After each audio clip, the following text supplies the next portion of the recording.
I know we're going to be looking ahead to the coming weekend, no, but can't obviously do that without getting your impressions of Ireland's victory over France. And I just wanted to ask you what were the most impressive elements to your mind as you watched that game and as you doubtless watched it back as well. What stood out to you in terms of how they deconstructed France? The learning on field I thought was telling, and lessons probably learned from the New Zealand game. I thought early in the piece, obviously line out was central to the victory, wasn't it? All five tries coming from that source. But some of their intricate plays early doors, they looked like they were trying to get to an edge quite quickly. And there was some nice variation to it, but probably didn't get the pay that they expected to. Um, but then when France dropped a man, obviously Willemse went to the bin. Ireland make them pay, don't they? It's a four pass sequence first phase. Like when can you ever say that about a Sean Edwards defense that they were so strikingly passive in the game, even with a full complement of players that Ireland were afforded the luxury to play a four pass sequence first phase and eventually come up with a mismatch. Poor defensive read. You would think defending with Jalibert in that 13 sequence needs to jam and stick on that backdoor option. But obviously, really well worked second phase. Bundyaki, I thought he's picked up where he left off in terms of World Cup form, didn't he? And a brilliant offload and positive support line to for Gibson Park. Excellently worked try. But then they change up. If you look at their next try that Burn scores, it's a far more direct sequence. I think it's a 10 phase sequence. They play a little blocker play first phase. Calvin Nash makes on debut really impressive performance from him, makes really good yards first phase up the middle, and then they don't go beyond one to two passes for the next sequence of phases. Really direct R's around the corner.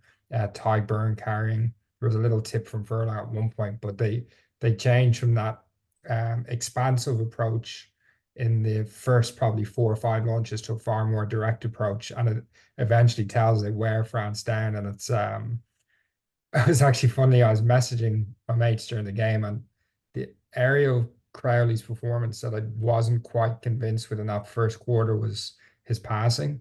I thought it was quite inaccurate. He was getting his hips lateral, wasn't staying square and attracting defenders. And literally within 30 seconds, he placed a lovely front door pass to Burn, which just shows how he grew into the game. So I love that variation in terms of how they tried to deconstruct France's defense from a structured perspective at line out time.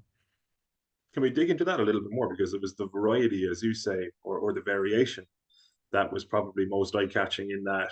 If you think to some of the earlier attacking sets that Ireland had, they looked to change the point of contact. Remember, twice they tried to free up Calvin Nash down the right hand side, and it was almost like um, basically Gibson Park playing kind of longer passes than that to which we've become accustomed, and a quick change in direction. And the second time around, they got Nash free, and he was able to chip down the right.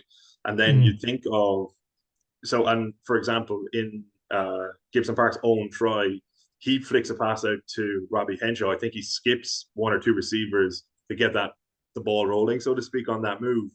And then you look at Burns' try, and it's so direct. And actually, the shape Ireland use in that, you've got James low behind Byrne, and like I would say 7 or 8 times out of 10 in the past, that pass goes to low, and Ireland run a loop or do more of a kind of a standard like attacking phase from their point of view. And France were clearly expecting low to get the ball. That almost seemed like what created the opening for Byrne. Do you think that the kind of that variety that you're talking about, it was almost like they increased that compared to what they've been doing recently? Is that the progress we saw in the attack on Friday night, that it was a little bit more difficult to guess what Ireland were actually going to do?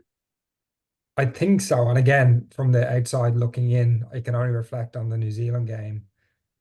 Surely the huge learning from that game is New Zealand afforded them the edges. Like I think we said it a couple of times in the pod. I've never seen a stat where an out half throws the ball 70 over 75 times in the game, which Sexton did against New Zealand. And it was a masterstroke. They allowed Ireland play shape, gave them the edges, then started to become aggressive at breakdown time and win the game line next phase. And Ireland's attacking shape was absolutely brilliant and almost gets them the win. But it was probably a different profile of defense that Ireland had come accustomed to playing. And potentially that's a learning that I'm not sure. I would say they were surprised by how passive the Edwards defensive line speed was.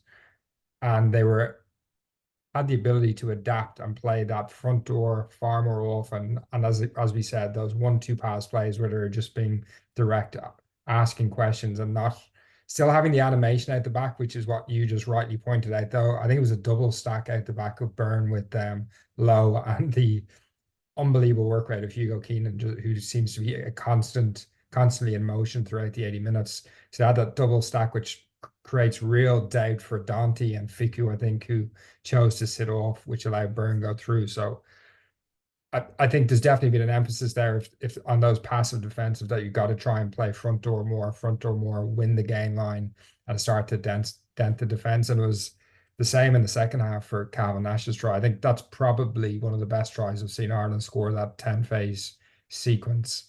And it was literally bodies in motion. I wouldn't say the shape was perfect. Even line out launch, first phase, they go to Aki, and he's actually dominated in contact through Dante. But they just get into their shape, bodies in motion, guys working around the corner. Gibson Park afforded the luxury to change direction if he wants to do so.